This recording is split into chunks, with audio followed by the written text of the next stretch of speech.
नमस्कार। आकाशवाणी जयपुर अजमेर से प्रस्तुत है प्रादेशिक समाचार।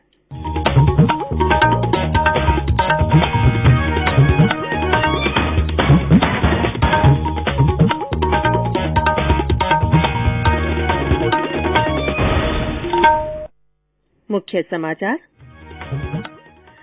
प्रधानमंत्री नरेंद्र मोदी ने राज्यों से लॉकडाउन को अंतिम उपाय के तौर पर ही लागू करने को कहा। कोविड स्थिति पर राष्ट्र को किया संबोधित।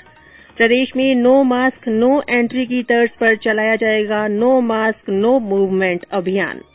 रामनवमी का पर्व आज। प्रधानमंत्री ने शुभकामनाएं देते हुए कहा, कोविड काल में मर्यादा पुरुषोत्तम राम की तरह मर्यादा का पालन करना जरूरी। और मौसम में आए बदलाव से राज्य के कई भागों में आंधी और बारिश के समाचार। बीकानेर में कई जगह गिरे ओले। समाचारों के साथ मैं रितिका गुप्ता। कोविड मरीजों की संख्या फिर से बढ़ रही है, इसीलिए सभी श्रोताओं से अपील है कि कोई भी कोताही न बरतें, सभी सुरक्षा उपायों का पालन करें और 45 वर्ष से ऊपर के सभी लोग निसंकोच टीका लगवाएं। व्यक्तिगत स्वच्छता और साफ सफाई का ध्यान रखें, सुरक्षित रहें और इन आसान उपायों का पालन करें। मास्क पहनें, 2 गज की दूरी है जरूरी, सुरक्षित दूरी बनाए रखें, हाथ और मुंह साफ रखें। और अब समाचार विस्तार से। प्रधानमंत्री नरेंद्र मोदी ने कहा है कि देश को संकल्प, साहस और तैयारी के साथ कोरोना की दूसरी लहर को पार करना होगा। उन्होंने राज्यों से केवल अंतिम उपाय के रूप में लॉकडाउन लगाने को कहा है। कोविड स्थिति पर कल शाम राष्ट्र को संबोधित करते हुए श्री मोदी ने कहा कि देश के लोगों और अर्थव्यवस्था की सेहत को सुधारते हुए जरूरी कदम उठाए जाएंगे। साथियों, आज की स्थिति में हमें देश को लॉकडाउन से बचाना है। मैं राज्यों से भी अनुरोध करूंगा कि वो लॉकडाउन को अंतिम विकल्प के रूप में ही इस्तेमाल करें। लॉकडाउन से बचने की भरपूर कोशिश करनी है और माइक्रो कंटेनमेंट जोन पर ही ध्यान केंद्रित करना है। हम अपनी अर्थव्यवस्था की सेहत भी सुधारेंगे और देशवासियों की सेहत का भी ध्यान रखेंगे। प्रधानमंत्री ने राज्य सरकारों से आग्रह किया कि वे प्रवासी श्रमिकों के पलायन को रोकने में सहयोग करें और उन्हें बताएं कि अगले कुछ दिनों में सभी को टीका लगाया जाएगा और उनकी नौकरी बनी रहेगी। प्रधानमंत्री ने कहा कि देश के कई हिस्सों में ऑक्सीजन की मांग बढ़ी है और केंद्र तथा राज्य सरकारें निजी क्षेत्र के साथ मिलकर ऑक्सीजन उपलब्ध कराने की कोशिश कर रही है। इस बार कोरोना संकट में देश के अनेक हिस्से में ऑक्सीजन की डिमांड बहुत ज्यादा बढ़ी है। ऑक्सीजन प्रोडक्शन और सप्लाई को बढ़ाने के लिए भी कई स्तरों पर उपाय किए जा रहे हैं। राज्यों में नए ऑक्सीजन प्लांट्स हो, 1 लाख नए सिलेंडर पहुंचाने हो, औद्योगिक इकाइयों में इस्तेमाल हो रही ऑक्सीजन का मेडिकल इस्तेमाल हो, ऑक्सीजन रेल हो, हर प्रयास किया जा रहा है। कोरोना से लड़ाई में प्रदेशवासियों की जीवन रक्षा के लिए राज्य सरकार अपने सभी संसाधनों का उपयोग कर रही है। अस्पतालों में ऑक्सीजन सिलेंडरों की आपूर्ति और जीवन रक्षक दवाइयों की उपलब्धता के लिए इंतजाम किए जा रहे हैं। जिला कलेक्टरों को उनके यहां ऑक्सीजन सहित आवश्यक दवाइयों की मॉनिटरिंग के लिए कहा गया है। उदयपुर में कोरोना मरीजों की बढ़ती संख्या को देखते हुए जिला प्रशासन ने संभाग के सबसे बड़े महाराणा भोपाल अस्पताल में जीवनदायिनी ऑक्सीजन की निर्बाध आपूर्ति के लिए दरीबा माइंस से उत्पादित ऑक्सीजन को भी यहां मंगवाया है। जिला प्रशासन द्वारा राज्य सरकार के सहयोग से लगातार इस बात का प्रयास किया जा रहा है कि मरीजों को ऑक्सीजन लगातार उपलब्ध होती रहे और ऑक्सीजन के अभाव में किसी तरह की दिक्कत या परेशानी नहीं हो। इसके लिए हमें जो हमारा स्टेट सेल है उससे लगातार दिवाड़ी से लिक्विड ऑक्सीजन के टैंकर मिल रहे हैं। हम अर्नेस्ट गैस एजेंसी और मेडिकल जो कॉलेज है इनमें जो प्लांट लगे हुए हैं उनके माध्यम से काम में ले रहे हैं। आदर्श गैस एजेंसी जो सेपरेटर मशीन से ऑक्सीजन बना रही है उससे लगभग हमें 1500 सिलेंडर प्राप्त हो रहे हैं, तो हम जिले के विभिन्न अस्पतालों में उपलब्ध करा रहे हैं। इसके अलावा नाथद्वारा से 200 सिलेंडर पर डे, आजोलिया का खेड़ा से 300 सिलेंडर पर डे और निमाड़ा से 300 सिलेंडर पर डे हमें प्राप्त हो रहे हैं। और आज पहला टैंकर दरीबा से भर करके उदयपुर आ रहा है, जिसकी वजह से हम ये व्यवस्था बनाए हुए हैं। प्रदेश में कोरोना की दूसरी लहर पर व्यापक नियंत्रण के लिए नो मास्क नो एंट्री की तर्ज पर नो मास्क नो मूवमेंट अभियान चलाया जाएगा। मुख्यमंत्री अशोक गहलोत ने नगरीय निकाय जनप्रतिनिधियों और कार्मिकों के साथ संवाद में कहा कि संक्रमण की चेन तोड़ने के लिए ये जरूरी हो गया है कि बिना मास्क के कोई भी घर से बाहर न निकले। उन्होंने कहा कि जीवन रक्षा के लिए राज्य सरकार द्वारा चलाए जा रहे अभियान के साथ साथ कोविड प्रबंधन में नगरीय निकायों के जनप्रतिनिधियों, स्वच्छता कर्मियों और इन संस्थाओं के तमाम कार्मिकों की अहम भूमिका है। मुख्यमंत्री ने इस दौरान चिरंजीवी स्वास्थ्य बीमा योजना पर भी फीडबैक लिया।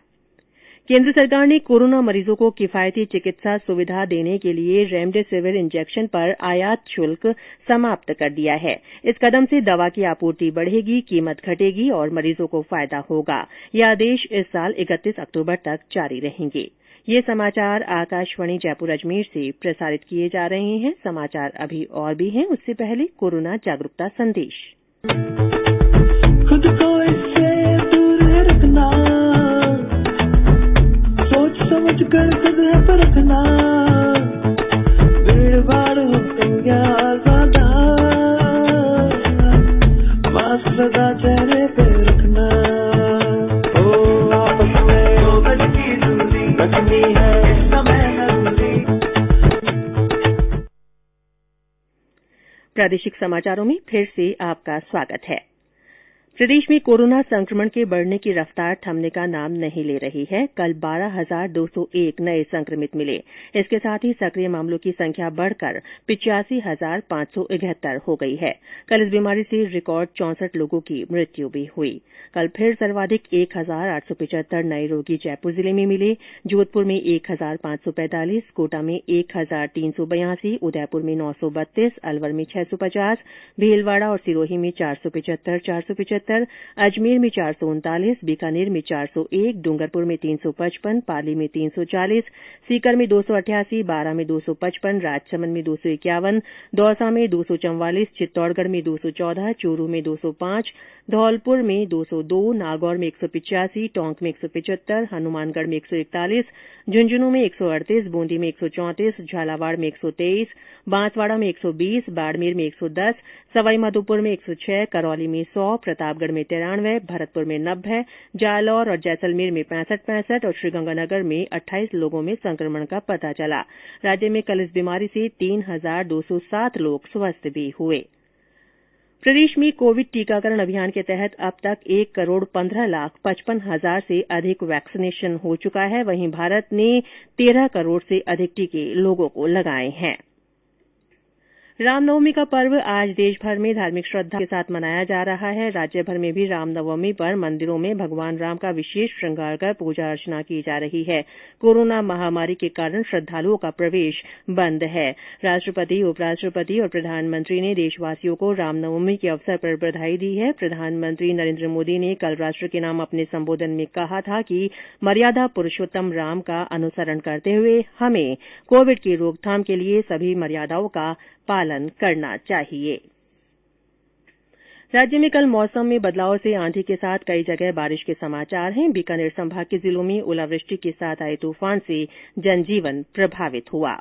कल दोपहर बाद तेज आंधी के बाद शुरू हुई बूंदाबांदी के चलते तापमान में गिरावट तो दर्ज की ही गई है, वहीं देर शाम को बीकानेर के ग्रामीण क्षेत्रों में बारिश का दौर भी शुरू हुआ और बजू क्षेत्र में ओलावृष्टि के चलते रेगिस्तान में बर्फ की चादर देखने को मिली। बजू क्षेत्र के सीमावर्ती क्षेत्र रणजीतपुरा व गज्जेवाला में जमकर ओलावृष्टि हुई। इस ओलावृष्टि और बारिश से जहां मंडियों में रखे अनाज के भीगने और ग्रामीण अंचलों में गेहूं की फसलों को भारी नुकसान तो पहुंचा ही है। हालांकि तापमान में गिरावट दर्ज की गई है, लेकिन आसमान साफ होते ही गर्मी बढ़ने की भी आशंका बनी हुई है। मोहम्मद रफीक पठान, आकाशवाणी समाचार, बीकानेर। श्रीगंगानगर में दोपहर में बारिश हुई, जिससे तापमान में गिरावट आई। हाड़ौती क्षेत्र के जिलों में भी हल्की बारिश से मौसम सुहावना हो गया। सीकर में बारिश के साथ ओले गिरे। राजधानी जयपुर सहित आसपास के जिलों में भी आंधी के बाद बरसात से लोगों को गर्मी से राहत मिली। इस बीच मौसम विभाग ने आज भी जयपुर और भरतपुर संभाग के जिलों में आंधी और हल्की बारिश की संभावना जताई है। और अंत में मुख्य समाचार एक बार फिर। प्रधानमंत्री नरेंद्र मोदी ने कोविड स्थिति पर राष्ट्र को संबोधित करते हुए राज्यों से लॉकडाउन को अंतिम उपाय के तौर पर ही लागू करने को कहा है। प्रदेश में नो मास्क नो एंट्री की तर्ज पर नो मास्क नो मूवमेंट अभियान चलाया जाएगा। आज रामनवमी का पर्व है। प्रधानमंत्री ने शुभकामनाएं देते हुए कहा है कि कोविड काल में मर्यादा पुरुषोत्तम राम की तरह मर्यादा का पालन जरूरी है। और मौसम में आए बदलाव से राज्य के कई भागों में आंधी और बारिश के समाचार हैं। बीकानेर संभाग में कई जगह ओले गिरे हैं। इसी के साथ प्रादेशिक समाचार बुलेटिन समाप्त हुआ। हमारा अगला बुलेटिन हिन्दी में दोपहर 12:30 बजे प्रसारित होगा। नमस्कार।